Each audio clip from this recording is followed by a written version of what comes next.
Um, Hi, my name is Jasmine. I would like to discuss some of my experiences in Somaliland and my story about how I escaped a very bad situation I was in. Um, I was at the time living in Copenhagen, which is in Denmark, alone, and my parents came to see me and see the way I was living, and they didn't like it, so I guess she thought that I'd use a vacation or something. So she took me to buy a ticket to Uganda because my mother's from Uganda, but my dad is Somali. And when I went to the ticket office, I got a round trip ticket from Copenhagen to Dubai to Hargeisa, which is what 6 hour transit. Hargeisa to Uganda, Uganda to back to Copenhagen through Dubai.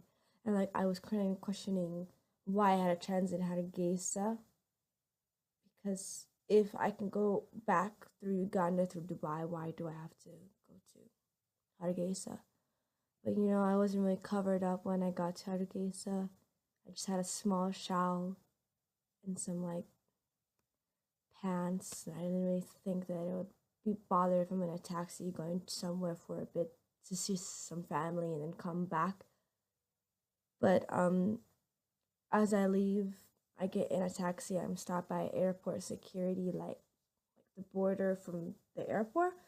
And then when they stop me, they take my identity, my passport, my my everything. And I thought that I would get it back if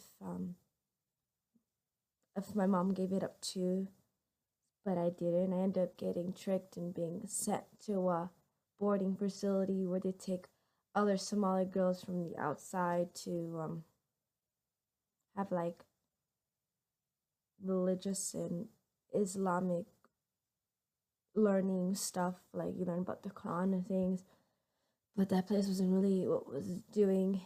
And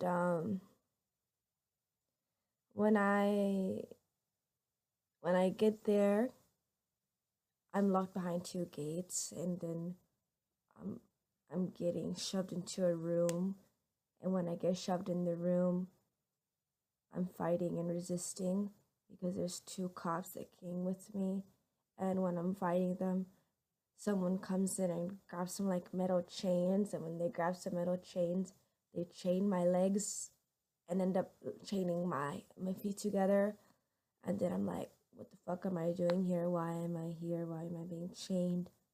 And then I find out later that my mom brought me here to just like, I don't know, learn about my religion and stuff. But that was not really the case for that place. And my mom, she only stays for like a couple of days, and then she flies out, not knowing about what happens in the next few months and stuff.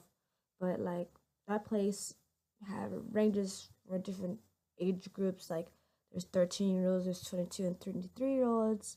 Like right now I'm 19, but when I was there I was like 18. Yeah, so um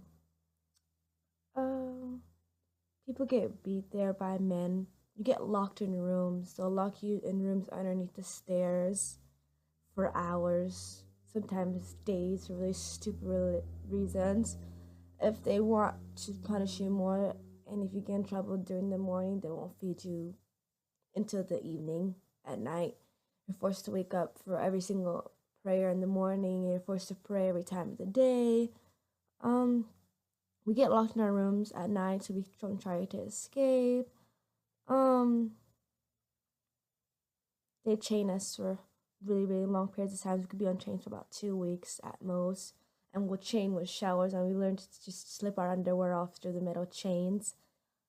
Um, well, it's not a good place. You don't really have any educational value. You're not really learning anything about religion.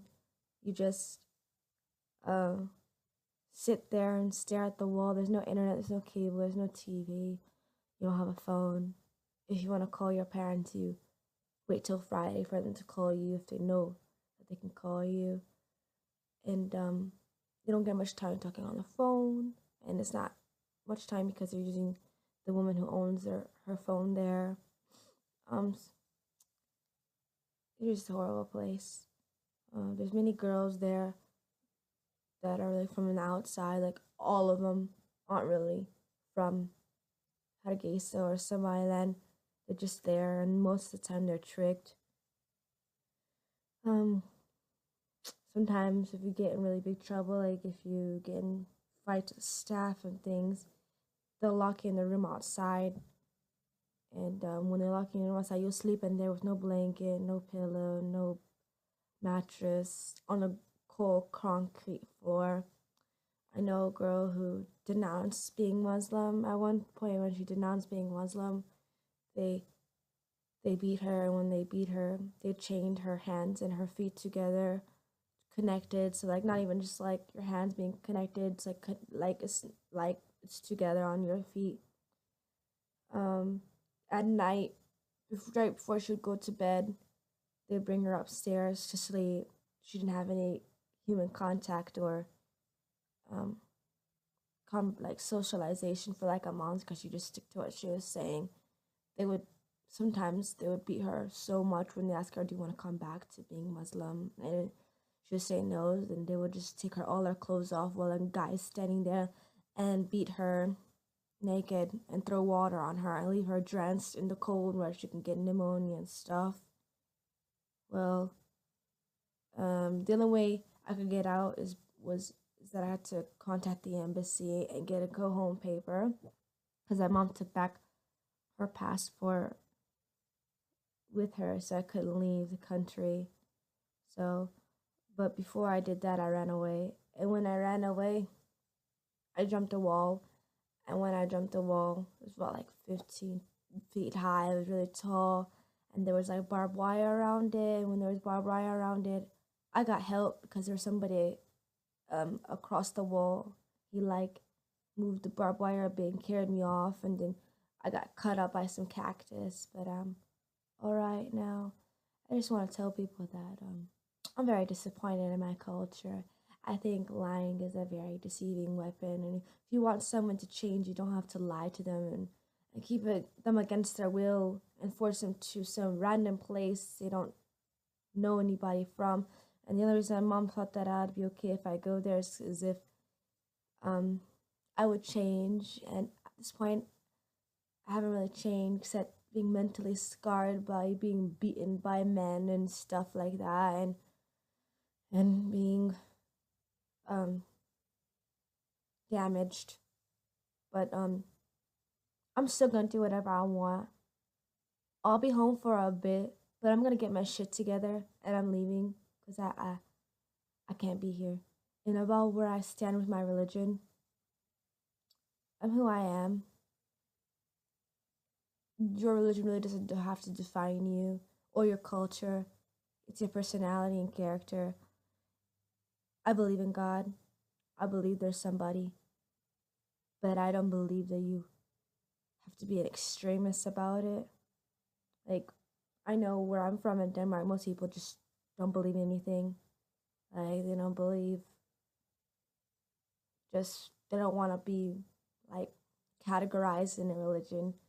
And if I had to choose something else, it wouldn't be even Christian, because I think, not to be fair, from my own opinion, Christianity's a little bit weird and really doesn't make sense to me. But I find peace when I come to being by myself and rethinking situations and taking time to myself. But to be honest, I think my life was ruined since I've been there. I really don't trust anybody, but you can't really trust anybody, but your trust for people that you could trust and people you think you're close to, it's kind of gone for me.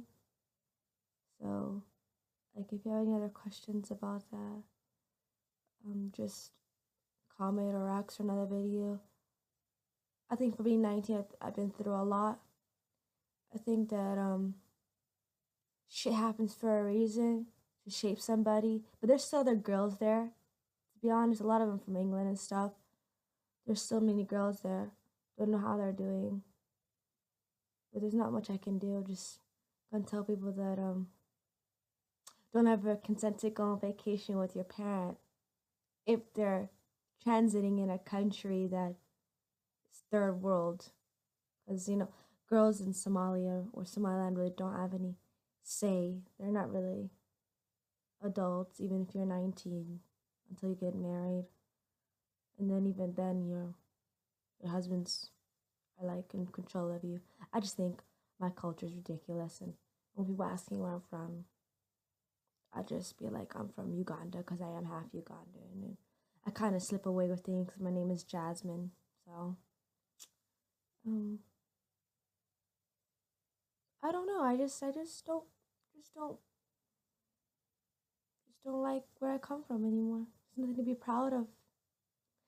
It's to the point where like there's people getting married at 14 and having kids. Like, you're still a child. Why are you having a kid? But I don't really think it's their fault.